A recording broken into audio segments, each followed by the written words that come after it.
እነዚህ ሰዎች ባያመሰግኑ እነዚህ ድንጋዮች ተነስተው ያመሰግናሉ።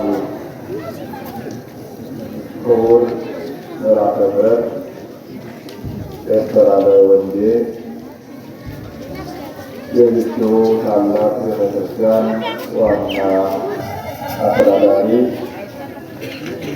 ስለነበራችሁ ሊቃውንተ ቤተክርስቲያን፣ ካህናተ ቤተክርስቲያን አባቶቼ፣ የወካነ ወንጌል ዲያቆናት ወንድሞቼ፣ በዚሁ ሰዓት የእግዚአብሔርን ይቅርታና ቸርነት በተስፋ የምትጠባበቁ ታላላቅ አባቶችና እናቶች፣ ወንድሞችና እህቶች፣ እንዲሁም ሕፃናት በጌታችን በአምላካችን በኢየሱስ ክርስቶስ ፍጹም ሰላምና አንድነት እንደምን ሰነበታችሁ? እግዚአብሔር ይመስገን። እንደምን አደራችሁ? እግዚአብሔር ይመስገን። እንደምን ቆያችሁ? ቸርነትና ይቅርታ ገንዘቡና የባሕርዩ የሆነ አምላካችን ባለን ዘመናችን ላይ ይህንን ዕለትና ያለንባትን ሰዓት ጨምሮ ሰጥቶ አባቶቻችን እናቶቻችን በእንደዚህ መልኩ አመስግነው በእንደዚህ መልኩ ተምረው ለክብር እንደበቁ እኛንም ለክብር የጠራንና ያሰባሰበን የአበው ቅዱሳን አምላክ እግዚአብሔር ስሙ ለዘላለም የተመሰገነ ይሁን። እግዚአብሔር ወዶና ፈቅዶ የኛው ቅድስና፣ የኛው ንጽሕና፣ የኛው ቸርነትና በጎነት ሳይሆን የእሱ ቸርነትና ይቅርታ መዋዕለ ጾሙን መደበኛውን ጾም አስፈጽሞ ወደ ሁለተኛው የሕማማት ጾም ደግሞ እግዚአብሔር አድርሶናል። ስለዚህ ያደረሰን አምላካችን እግዚአብሔር ስሙ ለዘላለም የተመሰገነ ይሁን። ደግሞ ይህንን ጾም ሕማማት ደግሞ ፈጽመን ለትንሣኤው ደግሞ ያደርሰን ዘንድ መልካም ፈቃዱ ይሁንልን።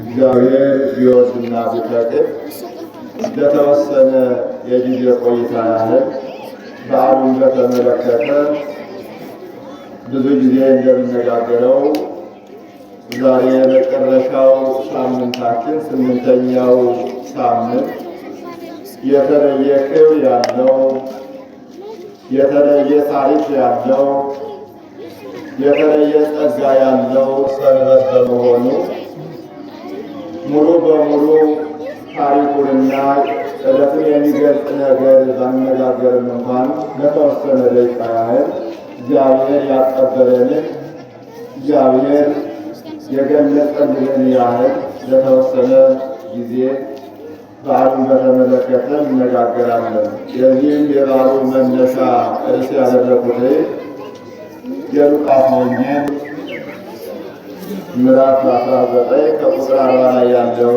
ኃይለ ቃል ነው። ኃይለ ቃሉ የሚለው ምንድን ነው? እነዚህ ሰዎች አያመሰግኑም ዝም ይበሉ ካላችሁ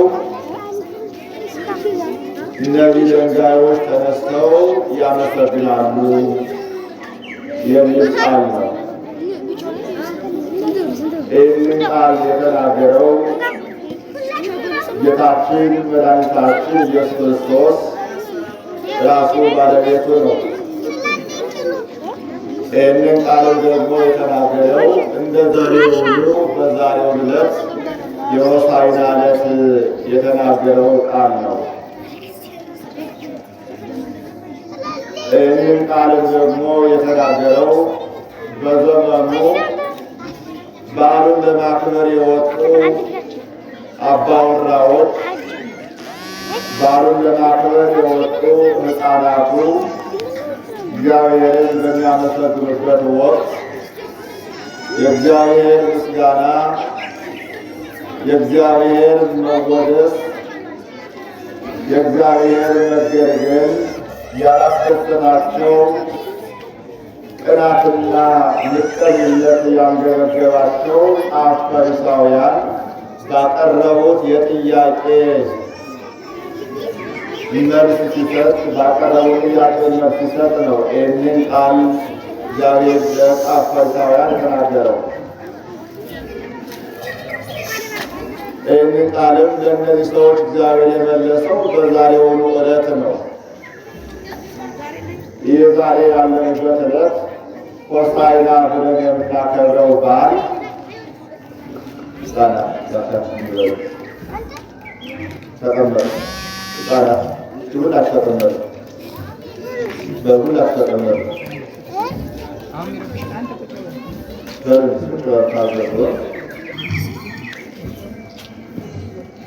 ዛሬ ስምንተኛው ሰንበት ሆሳዕና የሚባል ስያሜ የተሰጠው ነው። ሆሳዕና የሚለው ትርጓሜ አባቶቻችን ሲተረጉሙት በብዙ መንገድ ይተረጎማል። ሆሳዕና ማለት አንደኛው አሁን አድን ማለት ነው። አሁን አድን ማለት ነው። በሌላ መልኩ ሆሳዕና ማለት የራሱ የጌታችን የኢየሱስ ክርስቶስ አንድ ስሙ ነው። መድኃኔዓለም አማኑኤል ኢየሱስ ክርስቶስ እንደምንለው ሁሉ አንድ ስሙ ደግሞ ሆሳዕና የሚለው የጌታችን የኢየሱስ ክርስቶስ አንድ ጥቅል ስሙ ነው። በሌላ መልኩ ሆሳዕና የሚለው ደግሞ መድኃኒት ማለት ነው። በዓለም ደረጃ ላይ የመድኃኒቶች ቁጥር በርካታ የመድኃኒት ቁጥሮች አሉ። የልዩ ልዩ በሽታዎች ልዩ ልዩ መድኃኒት አላቸው። የሁሉም በሽታ መድኃኒቱ አንድ አይደለም። ዓለም ስም የሰጠው ወይም ደግሞ የጤና ባለሙያዎች ስም የሰጡት ስም ያወጡለት በርካታ የበሽታ አይነት አለ። ለዚያ የበርካታ የበሽታ አይነት ደግሞ አሁንም በበሽታው ልክ መድኃኒት ተቀምሞለት አሁንም እንደ በሽታው የተለያየ ስም ተሰጥቶት ብዙ መድኃኒቶች ብዙ ስም ይዘው ይጠራሉ። ከዚያ ለየት ባለ መልኩ በመጽሐፍ ቅዱስ ደግሞ መድኃኒት ብሎ ጌታችን መድኃኒታችን ኢየሱስ ክርስቶስን መድኃኒት ብሎ ይጠራዋል። የእሱ መድኃኒትነት ለነፍስም ለሥጋም ነው። የእሱ መድኃኒትነት ለምድርም ነው ለሰማይም ነው። የእሱ መድኃኒትነት የማያዳግም ሪፈር የማያጽፍ የበላይ የማይጠቀስለት ወይም ወደ በላይ የማይላክ መድኃኒት ነው። የመድኃኒቶች ሁሉ መድኃኒት ስለሆነ የንጉሶች ንጉሥ የጌቶች ጌታ እንደሆነ ሁሉ የመድኃኒቶች ሁሉ መድኃኒት የሚያድኑት መድኃኒቶች ሁሉ ደግሞ መድኃኒት ብሎ ስለተገኘ መድኃኒት ሲሉ አባቶቻችን ሆሳዕና ብለው ይጠሩታል። እና ይህ ዕለት ጌታችን መድኃኒታችን ኢየሱስ ክርስቶስ በእንደዚህ መልኩ በሆሳዕና እንደ ዛሬው ነው መጋቢት 22 በጥንቱ ማለት ነው። በዛሬው ዕለት በሆሳዕና ጌታችን መድኃኒታችን ክርስቶስ የተለየ ምስጋና ተመስግኗል። በዚህ ላይ የምናየው እግዚአብሔር የፈጠረው ፍጥረት ሁሉ እግዚአብሔርን ያመሰግናል። በሰማይ ያሉትም ያመሰግናሉ። በሰማይ መላእክት ያመሰግናሉ። መላእክት ብቻ አይደሉም። በሰማይ ያሉ ሰማያት ራሱ ያመሰግናሉ። በሰማይ ያለ ፀሐይ፣ ጨረቃ፣ ከዋክብት ያመሰግናሉ።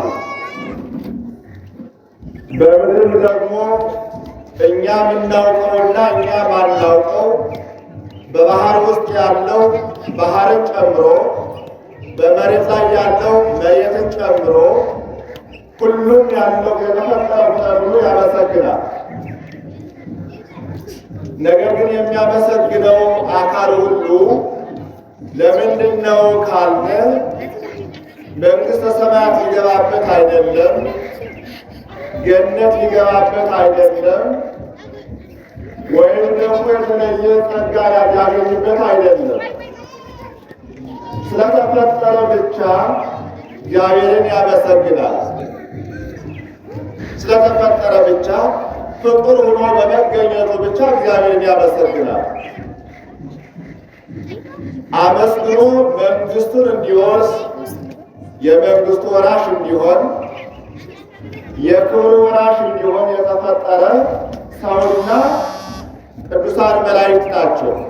ተመልከቱ፣ አመስግነው የመንግሥቱ ወራሽ የክብሩ ወራሽ የሆኑ ሰውና መላእክት ናቸው። እንግዲህ ልብ በሉ፣ ሰማይና በሰማይ ያሉ መላእክት ያመሰግናሉ። ግን ሰማይ ዋጋ የለው፣ አመስግኖ ያገኘው ነገር የለም። ብቻ ስለተፈጠረ ያመሰግናል። ባህርና በባህር ውስጥ ያሉት ያመሰግናሉ። መሬትና በመሬት በላይ ያሉ በየብስ ያሉት በሙሉ ያመሰግናሉ። የሚሽከረከረውም የሚበረውም የሚሳበውም እግዚአብሔርን ያመሰግናል። ደመነፍስ ያለው ደመነፍስ የሌለውም ድንጋይ ማለት ነው። ለምሳሌ የጠቀሰው አንዱ ድንጋይ ነው። አሁን ደመነፍስ ያለውም ደመነፍስ የሌለውም ያመሰግናል። ይህ ሁሉ ግን ክብሩን ለመውረስ አይደለም። ክብሩን ለመውረስ የተፈጠረ ሰውና መላእክት ናቸው። የተለየ ፍጥረት ያላቸው፣ የተለየ ጸጋ ያላቸው፣ የተለየ ስጦታ ያላቸው ሰውና መላእክት ናቸው።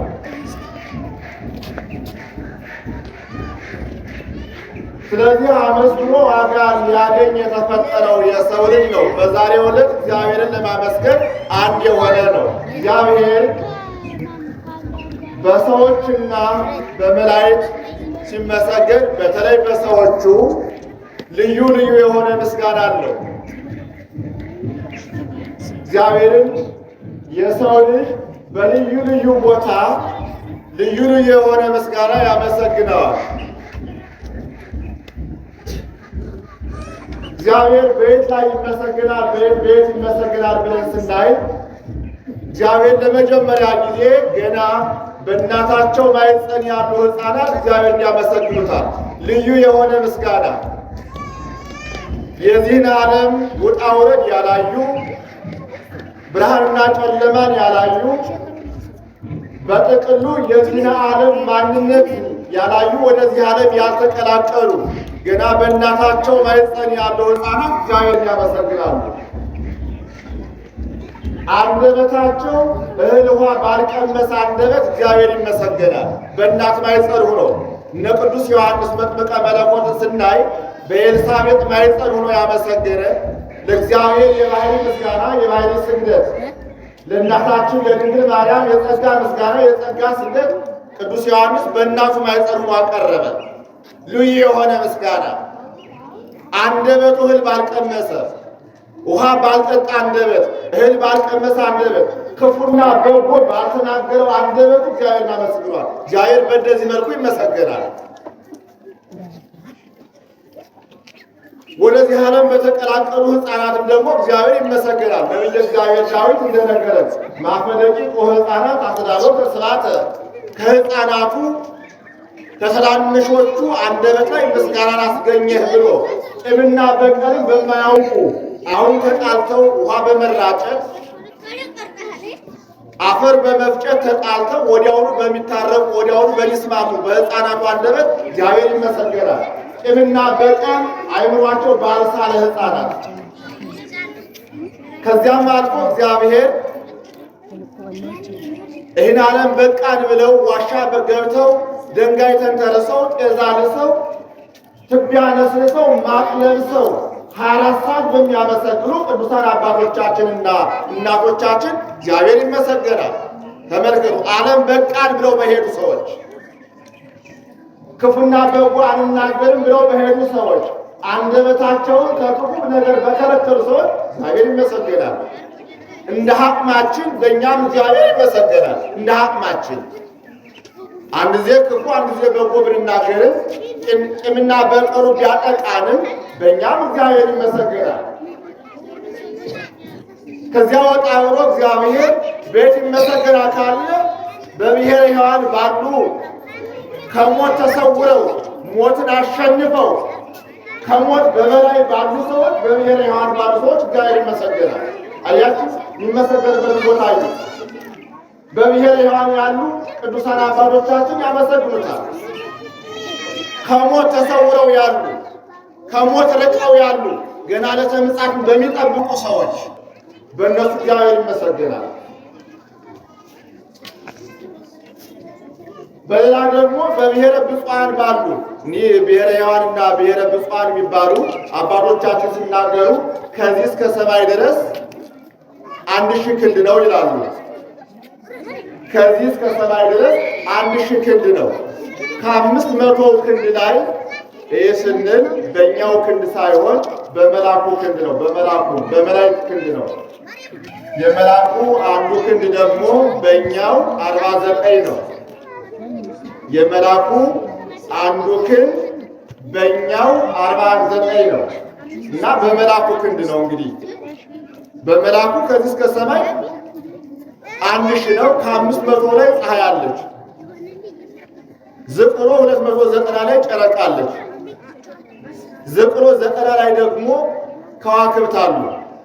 ዝቅሎ 30 ላይ ደመናውና ገነት አሉ።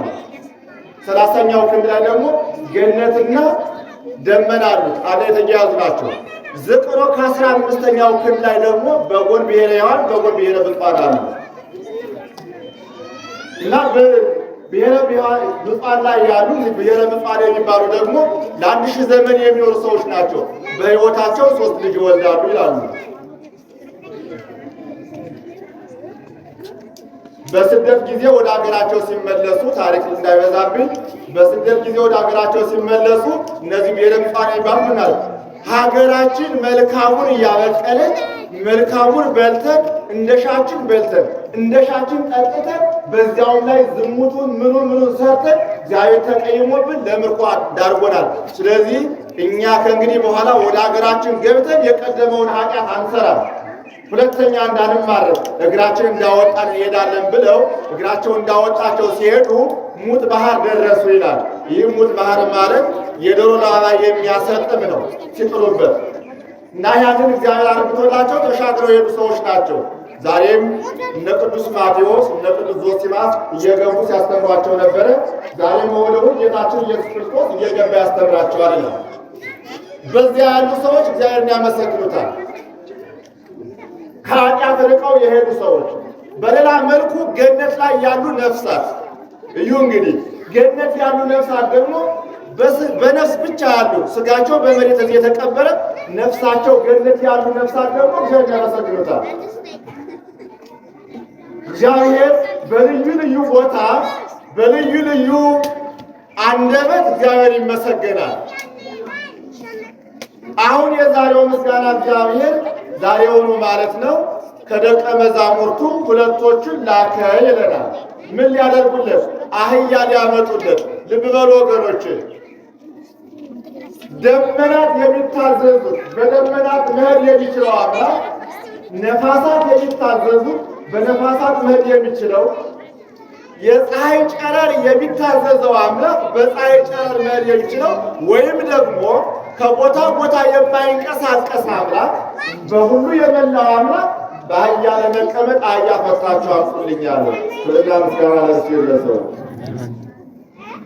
እና ባጭሩ ደቀ መዛሙርቱ ሁሉ ሀገረ ዘቅርቤክሙ ወበየሰክሙ ድንከ ተከብስለ ኋላ ወደ ሀገራችሁ ወደፊታችሁ ወዳለ ሀገር ሂዱ፣ በዚያ አህያ ከነውርንጭላዋ ታስራ ታገኛላችሁ፣ ፈታችሁ አምጡልኝ አላቸው ይላል።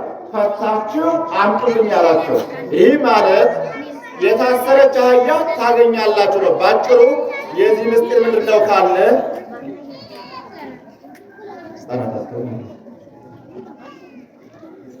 የዚህ ምስጢር ምንድን ነው ካለ ሰው ሁሉ ዓለሙ ሁሉ በሙሉ በኃጢአት ማሰሪያ እንደታሰረ ሲናገር ነው እግዚአብሔር። ተመልከቱ፣ በኃጢአት ማሰሪያ እንደታሰረ ሲያጠይቅ ነው። ፈታችሁ አምጡልኝ አላቸው ማለት ሄደው ሐዋርያት አስተምረው ሰውን እንዳሳመኑትና ለጥምቀት እንዳበቁት ለመናገር ነው። እና እግዚአብሔር አህያ ፈታችሁ አምጡልኝ አለና አህዮች ፈተው አመጡለት ባጭሩና ከቤተ መቅደሱ እንደዚህ 16 ኪሎ ሜትር ሲቀረው በእናቲቱ አህያ ተሰቅሎ መጣ። 3 ኪሎ ሜትር ሲቀረው ደግሞ በግልገሏ ተጭኖ መጥቶ ገብቶ ቤተ መቅደሱን ዙሮ ገባ ነው ባጭሩ የሚለው። ቤተ መቅደስ 13ቱን 14ቱን ተጭኖ መጣ ይላል። ከዚያ መጥቶ ቤተ መቅደሱን በግልገሊቷ አህያ ዙሮ ቤተ መቅደስ ገባ። በዚህ ጊዜ ነው ዋናው ቁም ነገር ጌታችን መድኃኒታችን ኢየሱስ ክርስቶስ በአህያ ላይ ተሰቅሎ ቤተ መቅደሱን እየዞረ እያለ ከእናታቸው ጀርባ ያሉ ሕፃናት የወረዱትም ሕፃናት እንደነዚህ ያሉት በዚያን ጊዜ የተገኙት አባወራዎችም ግማሹ ከአህያይቱ ጀርባ ላይ ግማሹ ለአህያይቱ መንገድ ላይ ለአህያ መንገድ ልብሱን የሚያነጽፍ አካል አለ። የሰሌን ቅጠል እየቆረጠ የሚያመሰግን አለ። የዘንባባ ወይም ደግሞ የተምር ቅጠል የሚቆርጥ አለ። የወይራ ቅጠል እየቆረጠ የሚያመሰግን አለ። ዛሬ እኛ በምናገኘው በሰሌን ብቻ ነው። ግን የወይራ ቅጠልም የተምር ቅጠልም አስፈላጊው ነው። በዚያ እያመሰገኑ አይደለም አንተ ያለህባት አንተ ቀርቶ አንተ ለተቀመጠባት አህያ ክብር ይገባታል። በተናቀችዋ በተዋረደችዋ አህያ ለመሰቀል ለአንተ ብቻ ሳይሆን ለተዋረደችቱ ተንቃ ለምትታየዋል አህያዋን ክብር ይገባታል። ሰማይና ምድር የማይወስንህ አንተን ተሸክማለችና እያሉ ለአህያይቱ ሳይቀር ልብሳቸውን አነጠፉላት። እንደዚህ እያደረጉ በፊት የሚሄደውን በኋላ የሚከተለው የሕፃናቱና የአባወራዎቹ ምስጋና ተደምሮ ዓለምን አቃወጣት። በሰማይም ደግሞ መላእክት መጡ። እውነት ነው፣ በሕፃኑም አንደበት በአባወራውም አንደበት ክብር ይገባዋል፣ ምስጋና ይገባዋል እያሉ ከሕፃናቱና ከአባወራዎቹ ምስጋና ጋር የመላእክት ምስጋና ደግሞ መቶ ሶስተኛ ተደረበ ወይም ደግሞ ተጨመረ። ተደርጎ የማይታወቅ ሊቁ ቅዱስ ያሬድ እንደነገረን ዘይተገብረም ቅድመ ዝ ወዘይትገበር ዳግመ፣ ከዚህ በፊት ያልሆነ አለ። ከዚህም በኋላ የማይደረግ ምስጋና በሆሳዕና ተደረገ አለ ቅዱስ ያሬድ።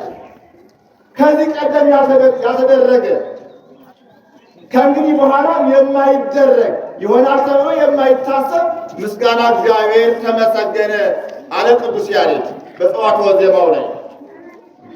በዚህ ጊዜ የሁሉም የሕፃናቱም የአባወራውም የመላእክትም ምስጋና ተደምሮ ዓለም በምስጋና ጎርፍ እየተጠላቀለቀች እያለች የምስጋና ብርሃን ወጥቶ ዓለም ሁሉ ተደስቶ ለአንተ መድኃኒት መባል ይገባሃል። ቅድም ላይ እንዳሉት ሁሉ እውነተኛው መድኃኒት መባል ለአንተ ይገባሃል። ከእግዚአብሔር ዘንድ ተልከ የመጣ እግዚአብሔር አንተ ነህ። የእግዚአብሔር የባሕርይ ልጅ እግዚአብሔር አንተ ነህ። ክብር ይገባሃል፣ ምስጋና ይገባሃል። አስቀድመው ነቢያት ሁሉ የተናገሩልህ የክብር ባለቤት፣ የምስጋና ባለቤት፣ የውዳሴ ባለቤት አንተ ነህና ምስጋና ይገባሃል እያሉ ሲያመሰግኑ በዘመኑ የእግዚአብሔር መመስገን፣ የእግዚአብሔር መወደስ፣ የእግዚአብሔር መገልገል ያላስደሰታቸው አይን ተስፋ የነሳቸው ቅናት ያንገበገባቸው ምቀኞች ጸሐፍት ፈሪሳውያን ተነሱ። አያችሁ፣ ለምን እግዚአብሔር ይመሰገናል? ለምን ይህን ያህል ጫጫታ ሆነ? ለምን ይበክሉናል? ተኝተን የምናርፈውን ተቀምጠን የምናርፈውን አይምሯችንን የምናዝናናውን ለምን ይረብሹናል? ደቀ መዛሙርትህንም እነዚህን ሕዝቦችህንም ሕፃናቱንም በሰማይ ያሉ መላእክትንም ዝም በሉ በላቸው አሉት። ክርስቶስ እኮ ነው። አያችሁ ወገኖቼ፣ የመላእክት ምስጋና፣ የሕፃናቱ ምስጋና፣ የአባወራዎቹ ምስጋና አንድ ላይ ሆኖ ሰውን መስጦታል። ሰው ከእግዚአብሔር ጋር ተገናኝቷል። እግዚአብሔር በመካከላቸው ነው። ቅድም ላይ እንዳልሁት ልብሱን ያነጥፋል በደስታ። ምክንያቱም እያንዳንዱ ደግሞ ትርጉም አለው። ልብስ ለምን አነጠፉ ስንል ሰዎቹ እግዚአብሔር በኪነ ጥበቡ ያስደረገው ነገር ነው። እንደ ልብስ ያለ ከባት ያበሳ የለም። ለምን ወደው ጓደኛ ምስጢር ብንነግረው ምስጢር ያወጣል። ለምን ወደው ሰው ምስጢር ብንነግረው ምስጢር ያወጣል። ምስጢር የማያወጣ የለበስነው ልብስ ነው ወገኖቼ። በየሰውነታችን እኮ ስንት ነገር ሊኖር ይችላል እኮ። የተፈጥሮ ነገርም ሊሆን ይችላል፣ ሰው ሰራሽ ነገርም ሊሆን ይችላል፣ የቆጣጠረም ሊኖር ይችላል፣ የተጠቋቆረም ሊኖር ይችላል። ግን ልብስ ሰጉሮታል። አየው ከባት ያበሳነ ስትሉ የሰውን ኃጢአት፣ የሰውን በደል፣ ጭመኛውን፣ በቀለኛውን፣ ዝሙተኛውን፣ ሌባውን ሁሉ እንደዚህ ተሸክመዋል ሲሉ ልብሳቸውን አነጠፉለት። ክብርና ምስጋና ለእርሱ። ልብስ ሲነጠፍ እኮ በምክንያት ነው። ሰኔድም ለምን ሆነ ካለም አለው ታሪክ ስለሚበዛብህ እንጂ ተምርም ለምን ሆነ ስንል፣ ወይራም ለምን ሆነ ስንል እያንዳንዱ ምሳሌ አለው። አሁን የሰውነት ምን ይኑር ምን ይኑር ተመልከቱ። ልብስ በቃ የለም እቺ አንተ ታይቆ ሌላ የለም።